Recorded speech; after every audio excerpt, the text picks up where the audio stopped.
వివాహం ఆలస్యం, నిరుద్యోగం, ఉద్యోగ సమస్యలు, ఆర్థిక సమస్యలు, నరదృష్టి, వ్యాపారాభివృద్ధి కొరకు ఈ ఆలయాన్ని సందర్శించండి. శనీశ్వర దేవాలయం road number 3, Dwarakanagar main road, Munuganuru, Hayath Nagar, Hyderabad, Telangana. Phone number 9393584460. శనీశ్వర అనుగ్రహ ఫల సిద్ధ్యార్థం ఆలయాన్ని సందర్శించి సకల దోషముల నుండి విముక్తి పొందగలరు.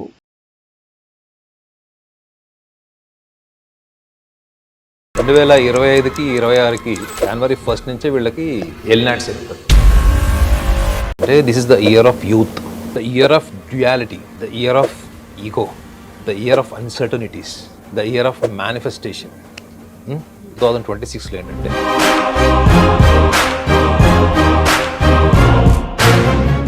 నాగనాథ్ గారు, మరి నూతన సంవత్సరంలో మనం 12 రాశుల వారి గురించి మాట్లాడుకుంటున్నాము. ఇప్పుడు సింహరాశి గురించి తెలుసుకుందాం. 2026 సింహరాశి వారికి ఎలా ఉంటుంది అంటే, వీళ్ళ యాటిట్యూడ్ చూస్తే మనకి అసలు తగ్గేదిలే అన్నట్టు ఉంటుంటారు. నిజంగా వీళ్ళు ఎదుగుదల కోసం తగ్గాల్సి వస్తే తగ్గుతారంటారా? ఒకవేళ తగ్గకపోయినా కూడా ఇయర్ అంటే 2026 రాశులన్నీ బాగుండి, గ్రహాలన్నీ బాగుండి, వీళ్ళకి అనుకూలించి ఒక మంచి పొజిషన్కి వెళ్ళే అవకాశం ఏమైనా ఉంటుందంటారా? వీళ్ళకి ఎలా ఉంటుంది 2026 25తో కంపేర్ చేస్తే? తప్పకుండా. ముందుగా హిట్ ప్రేక్షకులందరికీ కూడా నమస్కారం. ప్రకాష్ని గారు చెప్పండి. చాలా డీటెయిల్డ్ క్వశ్చన్ అడిగారు. నేను ప్రతి రాశికి చెప్తున్నాను ఈ సంవత్సరం సిగ్నిఫికెన్స్ ఏంటి, అసలు ఇంపార్టెన్స్ ఏంటి అంటే చెప్తున్నా. The year of youthfulness, the year of detachment, year of egos, year of uncertainties, year of surprises and year of manifestation.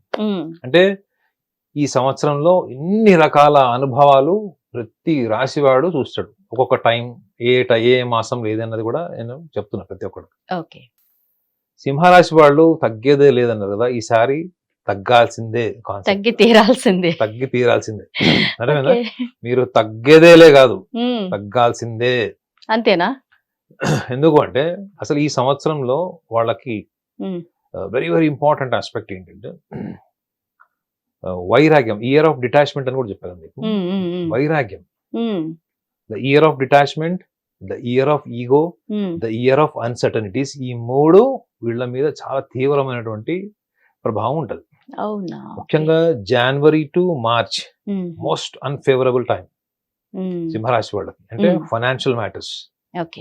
So వీళ్ళకి ఫైనాన్షియల్ మ్యాటర్స్ ఒకటి ప్రాబ్లం అయితే, వీళ్ళకి ప్రామిసెస్ చేస్తారు వీళ్ళు. నీకు ఉద్యోగం ఇప్పిస్తా, లేకపోతే పలానా చోట భూమి ఇప్పిస్తాను అంటే వేరే వాళ్ళు వీళ్ళకి చేసిన ప్రామిసెస్ అన్ని కూడా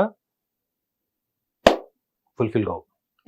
సో కానీ వీళ్ళు వేరే వాళ్ళు ప్రామిస్ చేసినప్పుడు వీళ్ళు ఏమనుకుంటారు, వీళ్ళు చాలా ఆప్టిమిస్టిక్ ఉంటారు. అంటే ఆశావాదం అయిపోతుంది, ఇంకేదో మనకు వచ్చేస్తుంది అనే భ్రమలో ఉంటారు వీళ్ళు. ఈ భ్రమల్లో ఉండడమే కాకుండా వీళ్ళు భ్రమల్లో పాయసం కూడా ఉంటుంది. అర్థమైందా? భ్రమల్లో పాయసం వండుతారు, భ్రమల్లో బిర్యానీ కూడా వండేస్తారు, భ్రమల్లో బిల్డింగ్లు కట్టేస్తారు. సో అయితే వీళ్ళకి ఇయర్ ఆఫ్ డిటాచ్మెంట్ అని ఎందుకు చెప్తాను, year of egos, year of uncertainties అని ఎందుకు చెప్తాను అంటే, వీళ్ళకి రాశిలో ఈ సంవత్సరం స్టార్టింగ్ నుంచి ఎండింగ్ వరకు కేతు ఉంటాడు. ప్లస్ సప్తమంలో, సమసప్తమంలో రాహు ఉంటాడు. అష్టమంలో శని ఉంటాడు. మే మాసం వరకు గురువు వీళ్ళకు వ్యయంలోకి రాడు, కర్కాటక రాశిలోకి. సో ఈ సంవత్సరంలో మేజర్ ప్లానెట్స్ చూసుకుంటే ఒక గురు సంచారం జరుగుతుంది వీళ్ళకి. అది కూడా లాభస్థానం నుంచి వ్యయభావంలోకి కర్కాటక రాశిలోకి వస్తాడు. అది కొంత రిలీఫ్ వీళ్ళకి. ఎప్పటి నుంచి? అది జూన్ నుంచి, ఆల్మోస్ట్ మే ఎండింగ్ జూన్ నుంచి. వీళ్ళకి సమస్య ఏంటంటే ముఖ్యంగా మూలాల్లోకి వెళ్ళండి. వీళ్ళు సింహరాశి వాళ్ళకి వీళ్ళు ఏదైతే చేస్తాను, నేను చెయ్యగలను అని చెప్పినప్పుడు అది మనం చేసి మనకు ఒక నేషనల్ అవార్డు వస్తే మనం ఎట్లుంటాం మేడం? చాలా హ్యాపీగా ఉంటాం. అవునా కదా? ఇప్పుడు మనము చేస్తాను, నేను చేయగలుగుతాను ఒక స్టేజ్. అది చేసిన తర్వాత మీకు అచీవ్మెంట్ తర్వాత మీకు ఒక అవార్డు వస్తుంది. సూపర్. అది అవునా? వీళ్ళు చెయ్యక ముందు ఆ అవార్డు వచ్చిన వాళ్ళ యాటిట్యూడ్ ఎట్లుంటుంది అట్లుంటది. మీరు ఇంకోటి వేరే అనుకున్నట్టున్నారు. నిజమే సార్, చాలా చూసాను నేను, చాలా మంది చూడండి. ఇప్పుడు వీళ్ళు చాలా మటుకు కూడా వీళ్ళ నోరు వల్లనే వీళ్ళు సమస్యలు తెచ్చుకుంటారు. Exactly. They are very good at heart, very good at initiation, very good at helping, very good at empathy. They are very matured people to understand relations, family, life partner, everybody else. But ఎక్కడ దెబ్బతింటారు వీళ్ళు? వీళ్ళ ఊహల్ని కూడా వీళ్ళు ఆచరించి సాధించేసినట్టు చెప్తారు వీళ్ళు. అంటే వీళ్ళని వీళ్ళు ఎక్కువ చేసి చెప్పుకునే లక్షణం వీళ్ళకు ఉన్నట్టే కదా. It is a kind of narcissism. దీన్ని వీళ్ళు యాక్సెప్ట్ చేయండి. ఇయర్ లో సింహరాశి వాళ్ళు రూట్స్ నుంచి కూడా వీళ్ళు ఎస్టాబ్లిష్ కావాలి, మేనిఫెస్ట్ చేసుకొని టఫ్ టైం ని వీళ్ళు హ్యాండిల్ చేసి బెటర్ స్టేజ్కి వెళ్ళాలంటే ఫస్ట్ ఆఫ్ ఆల్ వీళ్ళు ఏం చేయాలి, యాక్సెప్ట్ చేయాలి. నేను ఇది అని నువ్వు వేరే వాళ్ళు చెప్పినా ఒప్పుకోకపోవడం, నువ్వు రియలైజ్ కాకపోవడం, ఇది వీళ్ళకి ఈ సంవత్సరం ఆరంభంలో ఉండేటువంటి ఎక్స్పీరియన్స్ సింహరాశి వాళ్ళు. ఉద్యోగస్తులు కూడా చూడండి, ఎందుకంటే చెప్పారంటే ఎవరైనా జాబ్ ఇస్తానని ప్రామిస్ చేశారు, లేకపోతే బ్యాక్ డోర్ ఎంప్లాయ్మెంట్ కూడా ఈ మధ్య చాలా చేస్తున్నారు తెలుసు కదా, డబ్బులు ఇచ్చి ఎంప్లాయ్మెంట్. సో ఇట్లా వీళ్ళు వేరే వాళ్ళకి డబ్బులు ఇచ్చి డబ్బులు ఇరుక్కొని తీవ్రమైనటువంటి ఆర్థిక సంక్షోభాల్లో ఇరుక్కుంటారు అని ఇందులో ఉంది. అర్థమైందండి. మీరు సపోజ్ మీరు ఒక బిజినెస్ స్టార్ట్ చేయాలనుకుంటున్నారు, లేకపోతే ఒక అపార్ట్మెంట్ లో లేకపోతే ఒక బిల్డింగ్ లో కమర్షియల్ కాంప్లెక్స్ లో మీరు బిజినెస్ స్టార్ట్ చేయాలనుకుంటున్నారు. సో మీరు స్టార్ట్ చేయాలి అనుకుంటే నెక్స్ట్ ఇంకా పని అది క్షణాల మీద అయిపోవాలి మీకు.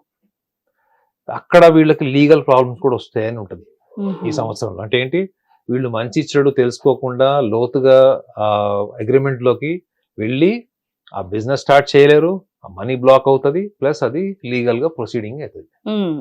ఇది ఇయర్ స్టార్టింగ్ లో 2026 లో సింహరాశి వాళ్ళు ఎదుర్కొనేటువంటి ప్రధానమైనటువంటి సమస్య. ద బ్రైటర్ సైడ్ మనం మాట్లాడదాం. బ్రైటర్ సైడ్ ఏముంది వీళ్ళకి అంటే, సింహరాశికి వాళ్ళకి అష్టమ భావంలో శని ఉంటాడండి. శని మీనరాశి అంటే ఏంటంటే మీనరాశి లాస్ట్, మేషం మొదలైతే మీనం లాస్ట్. అది మోక్షం మోక్ష స్థానం, అది షష్టమ భావము, సప్తమ భావానికి అధిపతి శని. సో వీళ్ళకి ఆల్రెడీ కోర్టు కచేరీలు, అన్నదమ్ముల ఆస్తి తగాదాలు, లేకపోతే వీళ్ళకి యాన్సెస్ట్రల్ ప్రాపర్టీస్ ఏమైనా రావాల్సిన కోర్టులలో ఉంటాయండి, అవి సర్ప్రైజింగ్ గా వీళ్ళకి ఫేవరబుల్ అవుతాయి. ఎప్పటి నుంచి అయితే ఇది ఆగస్ట్ నుంచి అవుతాయి, అంటే జూలై ఎండింగ్ అనుకోండి ఆల్మోస్ట్, అంటే 23rd జూలై నుంచి వీళ్ళకి ఫేవరబుల్ టైం అది. ఇక అక్కడి నుంచి వీళ్ళ జర్నీ మళ్ళా రీకన్స్ట్రక్ట్ అవుతుంది వీళ్ళకి.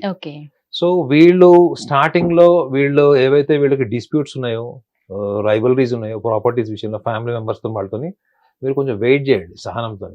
అండర్స్టాండింగ్ సపరేషన్, లేదా ఫ్యామిలీ మెంబర్స్ లో ఏమైనా డిస్ప్యూట్స్ ఉన్నాయి, లైఫ్ పార్ట్నర్ డిస్ప్యూట్స్ ఉన్నాయి, అండర్స్టాండింగ్ సపరేషన్ కి మీరు ఒకవేళ వెళ్తున్నారు అనుకుంటే మాత్రం, ఒకవేళ పాసిబుల్ అయితే పోస్ట్ పోన్ చేసుకోండి, అండర్స్టాండింగ్ సెటిల్మెంట్ చేసుకోండి, మాట్లాడుకొని మీరు. ఎందుకంటే ఒక రకంగా చెప్పాలంటే సింహరాశిలో కేతు వీళ్ళకి దైవబలం, దైవబలం అది. సో ఈ inter personal relations, family relations, bondage, వీటికి ఇది మంచి పాయింట్. అంటే వీళ్ళు గొడవలు, కోర్టు, మధ్యవర్తులు, కమ్యూనిటీ పీపుల్ ఇన్వాల్వ్ చేయకుండా 1-to-1 సెటిల్మెంట్ కి it is a good time. So ఎప్పటి నుంచో డిస్ప్యూట్ లో ఉన్నారు, మా ఆవిడ వెళ్ళిపోయింది లేదా మా భర్త ఇంటికి రావట్లేదు, ఇలాంటివి మీరు ఎన్నింటారు. ఈ టైంలో వీళ్ళు రీకన్స్ట్రక్ట్ అవ్వడానికి మాత్రం జూలై నుంచి it's a very good time వీళ్ళకి. So and at same time విదేశాలకు వెళ్ళాలి, లోన్స్ తీసుకొని రిస్క్ తీసుకోవడానికి గుడ్ టైం. నో, స్టూడెంట్స్ కి ఈ సంవత్సరం అంత ఫేవరబుల్ కాదు మేడం. అవునా? ఎస్పెషల్లీ వీళ్ళకి I can say August ending వరకు స్టూడెంట్స్ కి this is not a favourable time. అంటే వీళ్ళు రిస్క్ తీసుకొని అడ్వెంచరస్ గా వెళ్ళి లోన్స్ తీసుకొని వీళ్ళు ఏదన్నా సింహరాశి వాళ్ళు ఒకటి ఆశయం అనుకుంటే, అది ఆశయంలోకి ఇన్వాల్వ్ అవ్వడంలో ఉండే ఎంతూజియాజం, దాన్ని డ్రైవ్ చేయడం ఉండదు మేడం. వీళ్ళకి ఏదన్నా కానీ ఒక అంబిషన్ ని డ్రైవ్ చేసేటప్పుడు స్టార్టింగ్ లోనే ఆరంభ సూరత్వం లాగా ఉంటది. అది ఓవర్ పీరియడ్ ఆఫ్ టైం వెళ్ళిన తర్వాత వీళ్ళకి ఎంతూజియాజం, ఫోకస్ తగ్గిపోతుంది. ఆ తగ్గిపోయిన ఫోకస్ ని బ్యూటిఫుల్ గా మేనేజ్ చేసి దానికి రకరకాల రంగులు వేస్తారు తప్ప, నిజంగా వాళ్ళు అందులో పూర్తిగా న్యాచురల్ గా ఇన్వాల్వ్ కాకుండా దాన్ని డ్రామాటిక్ గా మేనేజ్ చేస్తారు. సో దీనివల్ల వాళ్ళు నష్టపోయేది ఏంటి, వాళ్ళు చుట్టుపక్కల వాళ్ళ దగ్గర వాల్యూ పోతుంది వీళ్ళకి. సో వీళ్ళ మీద నమ్మకంతో ఉండేవాళ్ళు, వీళ్ళని నమ్మి డబ్బులు ఇచ్చేవాళ్ళు, లేదా వీళ్ళని మధ్యవర్తులుగా పెట్టుకునేవాళ్ళు, పెద్ద మనుషులాగా పెట్టుకునే వాళ్ళకు ఒక రకంగా క్వశ్చన్ మార్క్ అయిపోతుంది. సో అంటే అర్థం ఏంటి, వీళ్ళకి ఈ సంవత్సరంలో డిజానర్ ఉంది, అంటే అవమానాలు, వీళ్ళ మనుషులే వీళ్ళని వెన్నుపోటు పడవడం, వీళ్ళ మనుషులే వీళ్ళని ద్రోహం చేయడం, ఇలాంటివన్నీ కనిపిస్తున్నాయి లేదా. సో ఇవన్నిటిలోని వీళ్ళు గమనించాల్సింది ఏంటంటే, వీళ్ళు యాక్సెప్టెన్స్ పెంచుకోండి. Whatever you are, you accept it. మీరు యాక్సెప్ట్ చేయడం వల్ల మీకు వచ్చిన నష్టం ఏం లేదు. మీరు మిమ్మల్ని గొప్పగా చెప్పుకున్నా మీ వెనక వెళ్ళి అనేవాడు అంటాడు. మీరు అలాంటప్పుడు ఏమి చెప్పుకోకపోతే బెటర్ కదా. సో మీ సెల్ఫ్ ప్రైజింగ్, సెల్ఫ్ అప్లాజ్ ఏదైతే ఉంటుందో అది మీరు తగ్గించుకోవడం అన్నది ఈ సంవత్సరంలో వీళ్ళు చేయాలి. దీనివల్ల ఏమవుతుందంటే, ఈ వర్బలైజేషన్ ఆఫ్ ఈగో ఉంటుంది చూడండి, మన గురించి మనం గొప్పగా చెప్పుకొని ఎదుటి వాళ్ళని. సింహరాశి వాళ్ళు చేసే పెద్ద తప్పు ఏంటంటే, వీళ్ళు ఎదుటి వాళ్ళతో ఫన్నీగా అన్నా కానీ అది డిగ్రేడింగ్ ఫన్ ఉంటుంది. మీరు కామెడీ సర్కస్ ఇట్లాంటివి చూస్తుంటారు చూడండి, కామెడీలో కూడా ఎదుటి వాళ్ళని తగ్గించి మాట్లాడే కామెడీ ఒకటి ఉంటే న్యాచురల్ జెన్యున్ కామెడీ ఒకటి ఉంటుంది. సో వీళ్ళు ఈ సంవత్సరంలో చాలా మటుకు రిలేషన్స్ కానీ బిజినెస్ లో కానీ చివరికి ఉద్యోగాలు కోల్పోవడం కారణం కూడా కేవలం మాట వల్లనే. సో ఈ యొక్క వాక్కు వల్ల వీళ్ళు చాలా కోల్పోతారు ఈ సంవత్సరంలో, ధన నష్టం ఒకటే కాదు. సో వీళ్ళకి కూడా ఒకటి వర్తిస్తుంది ఏంటంటే, వీళ్ళలో సగం యోగి సగం భోగి ఉంటాడు వీళ్ళకి. అర్థమైందండి? కర్కాటక రాశికి ఆల్రెడీ ఇదే లక్షణాలు చెప్పాను. సో ఎమోషనల్లీ డిటాచ్డ్ ఈసారి, ఫైనాన్షియల్లీ డిటాచ్డ్, ఫైనాన్షియల్లీ డిస్టర్బ్డ్, ఇది వీళ్ళకి ఉంటది. సో బ్రైటర్ సైడ్ ఏంటి, ఆస్తికి సంబంధించినవి, కోర్టు కచేరీలు, లావాదేవీలు ఏవైతే ఉంటాయో ఇవన్నీ కూడా వీళ్ళకి ఫేవరబుల్ టైం స్టార్ట్ అవుతుంది. సో కొంత డబ్బు సెకండ్ హాఫ్ లో వీళ్ళకి వచ్చేటువంటి ఫైనాన్షియల్ బ్యాలెన్స్ ఏదైతే ఉంటుందో అది వీళ్ళకి నెక్స్ట్ కమింగ్ అప్ మంత్స్ లో వీళ్ళకి యూజ్ అవుతుంది. కానీ స్టార్టింగ్ లో వీళ్ళు చేయకూడదు ఏంటంటే రిస్క్ లోన్స్ తీసుకోవద్దు, లైఫ్ స్టైల్ మెయింటైన్ చేయడం కోసం లోన్స్ తీసుకోవడం, లేదా ముఖ్యంగా పేరెంట్స్ ద్వారా వచ్చే డబ్బుల్ని వీళ్ళు సేవ్ చేసుకోవాలి. పేరెంట్స్ నుంచి కానీ ఇంకా వీళ్ళకి ఏమైనా ప్రాపర్టీస్ వైజ్ వచ్చేది సేవింగ్ చేసుకోవాలి. రెండోది వీళ్ళకి సమస్యల్లో వెళ్ళి వీళ్ళు హ్యాండ్ లోన్స్ తీసుకొని లేదా ఉన్న డబ్బులు తీసుకెళ్లి ఇచ్చి, భార్యకి చెప్పకుండా బంగారం లోన్ ఇచ్చి ఇట్లాంటివన్నీ చేస్తే మాత్రం ఈ సంవత్సరం వీళ్ళకి ఒక రకంగా చెప్పాలంటే హంటర్ దెబ్బ. So my straight line to సింహరాశి ఏంటంటే they have to be fearless and they have to be selfish. Financial risk భయపడుతుంది, అది పెట్టుకోండి. ఫైనాన్షియల్ రిస్క్, ఇప్పుడు కొడుకుని ఎక్కడన్నా అమెరికా పంపించాలి, లేకపోతే కూతుర్ని ఏదైనా ఇన్వెస్ట్మెంట్ చేసి ఎక్కడికైనా పంపించాలి, లేకపోతే సడన్ గా ఎవరినో నమ్మి డబ్బులు పెట్టాలి. వాళ్ళకి వీళ్ళకి స్కెప్టికల్ నేచర్ ఉంటుంది మేడం. వీళ్ళకి కన్యా రాశి వాళ్ళకి దే ఆర్ వెరీ స్కెప్టికల్, అంటే అనుమానం. అందుకే ప్రతిదీ మేనేజ్ చేస్తారు. అందుకే సింహరాశి వాళ్ళు మీరు ఎక్కువ మేనేజ్ చేయకుండా నాయన రాసి ఉంటారు జ్యోతిషంలో, డోంట్ మేనేజ్ టూ మచ్ అని అంటారు. ఎందుకంటే మీకు విపరీతమైనటువంటి అస్థిరత్వం ఉండడం వల్లనే మీరు మేనేజ్ చేస్తారు. మీరు ఒకసారి ఒక ఒపీనియన్కి వచ్చి వృషభ రాశి వాళ్ళలాగా కుంభరాశి వాళ్ళలాగా మీరు ఒక ఒపీనియన్కి వచ్చి దాని మీద నిలబడతారా? లేదు. అది వీళ్ళు ఏం చేస్తారంటే ప్రతిదీ మేనేజ్ ఎందుకు చేస్తారంటే, ఫస్ట్ ఆఫ్ ఆల్ మీకు ఒక ఆలోచన మీద, మీ విజన్ మీద మీకు స్టెబిలిటీ లేదు. సో వీళ్ళు భయపడే దేనికి, ఫస్ట్ ఆఫ్ ఆల్ ఒకళ్ళ నమ్మాల్సి వచ్చినప్పుడు ఫైనాన్షియల్ మ్యాటర్స్ లో they are very scared of this area. కాబట్టి వీళ్ళు ఫియర్లెస్ అనేది ఎందుకు అంటే, ఇప్పుడు మీరు ఫియర్లెస్ అనగానే ఏముంది సార్ మీరు డబ్బులు ఇచ్చేయండి, ఇంకా పక్కన ఉన్నమ్మో వెనక ఉన్నమ్మో లేకపోతే పార్ట్నర్ నమ్మో ఇమ్మని నేను సలహా ఇవ్వట్లేదు. నా దృష్టిలో ఫియర్ అంటే ఏంటంటే, ముఖ్యంగా సింహరాశి వాళ్ళకి లోతుగా ఆలోచిస్తే వాళ్ళకు ఉండే గొప్ప లక్షణం ఏంటంటే క్రియేటివ్ గా పనిచేస్తారు మేడం. కాపీ కొట్టరు, దే ఆర్ ఒరిజినల్. మీరు ఒక ఒరిజినల్ ఒపీనియన్ చూడాలి అనుకుంటే మీరు సింహరాశి వాళ్ళ దగ్గర పోయి ఒపీనియన్ అనుకోవచ్చు. So they are very genuine people at their opinion. So ఇంత న్యాచురాలిటీ, క్రియేటివిటీ ఉన్న వీళ్ళు ఎక్కడ దెబ్బతింటారంటే, ఎదుటి వ్యక్తుల్ని ఇంప్రెస్ చేసుకునే క్రమంలో స్టార్టింగ్ లో వీళ్ళు మీరు అన్నట్టు సింహం లాగా ఉంటారు, రోల్ మోడల్ లాగా. అసలు వీళ్ళని చూడంగానే ఆదర్శవంతంగా ఉండేటుంటారు.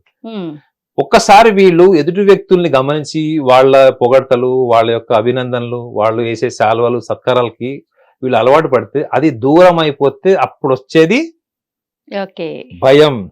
అదేవిధంగా the fear of being neglected, the fear of losing people around them, the fear of detachment with emotionality, వీటికి వాళ్ళు భయపడతారు. సో మీరు వాటికి భయపడాల్సిన అవసరం లేదు. మీరు ఈ సైకలాజికల్ గేమ్ పక్కన పెట్టి మీ పని మీరు చేసుకుంటే ఈ సంవత్సరంలో ప్రతికూలంగా ఉన్న నెలలు కూడా చెప్పా కదా మీకు, అవి కూడా అనుకూలంగా మారుతాయి. ఒకటి సెల్ఫిష్. సో వీళ్ళకి ధర్మాలు బాగా తెలుసుంటాయి madam. They knows what is right, what is wrong. వాళ్ళు తప్పు చేసినా వాళ్ళకి తెలిసి ఉంటుంది, వాళ్ళ అంతరాత్మక ఏంటంటే yes I did wrong thing. లేదా సొంత తల్లి అయినా పరాయి స్త్రీ అయినా కానీ వాళ్ళ ధర్మం వాళ్ళకి తెలిసి ఉంటుంది. అర్థమైందా? కాకపోతే అప్పుడు లౌకికంగా చెప్పకపోవచ్చు, అమ్మ నువ్వు తప్పు చేసావు, పక్కన కరెక్ట్ చేసిన లౌకికంగా చెప్పకపోవచ్చు, కానీ but they knows what is right, what is wrong. ధర్మ తెలిసి ఉంటుంది వాళ్ళు. వీళ్ళు ఏం చేస్తారంటే ఇక్కడ వాళ్ళు బాధ్యతాయుతంగా ఉండకుండా దాన్ని మానసికంగా అన్వయించుకుంటారు. అసలు నిజంగా డిఫాల్ట్ వాళ్ళకి లీడర్షిప్ క్వాలిటీస్ కొన్ని ఉంటాయి madam. Initiation, helping, always initiating for welfare of activity, society, వీటన్నిటి గొప్ప లక్షణాలు ఉంటాయి. కానీ వీడు ఏం చేస్తారంటే ఒక పెద్దరాయిలాగా ఒక సైకలాజికల్ ఒక ఇమేజ్ క్రియేట్ చేసుకుంటారు. అదే వీళ్ళు చేయొద్దు. ఏమైందండి? వీళ్ళ కండ వేసేసుకుంటారు, అక్కడ ఎవడుండడు. అర్థమైందా? వీళ్ళ కండ వేసుకొని పెద్దరాయిలాగా అయిపోతారు. అది మెయింటైన్ చేయలేకనే సమస్యలు. అంతే అంటారా?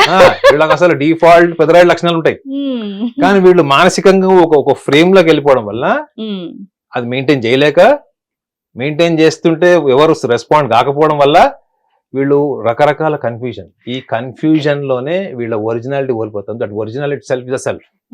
ఆ ఒరిజినాలిటీని మీరు కనెక్ట్ అవ్వండి, because you are default creative, very good initiator, very good at thinking about society, family, అన్ని గొప్ప లక్షణాలు మీరు పనికి మాలిన చెత్త, స్క్రాప్, నక్కలు, పిల్లులు వీళ్ళందరినీ పెట్టుకుని వాళ్ళకి లీడర్ గా ఉండడం అన్నది మాత్రం మీరు చేసి ఇది మెయింటైన్ చేయడం కోసం డబ్బులు ఖర్చు పెట్టి, అందుకే మీకు ముఖ్యంగా చూడండి ఈసారి వ్యయభావంలో ఉంటాడు. మీకు ఎవరు వ్యయంలో అంటే మీనరాశి వ్యయం కిందకి వస్తుంది, ద్వాదశ రాశుల్లో అష్టమంలో ఉంటాడు. ఫస్ట్ మిమ్మల్ని వదిలేసి పారిపోయేది ఎవరు? అష్టమ భావం అంటే భాగస్వామి మేడం. మీరు కాశీకి వెళ్ళరు, మీ భాగస్వామి వెళ్ళిపోద్ది కాశీ కంటే. అంతకంటే ఇన్సల్ట్ ఏముంటుంది చెప్పండి మేడం. మీరు ఒకసారి చెప్పండి మేడం. ఇప్పుడు భార్య వల్ల బాధితుడు భర్త, భర్త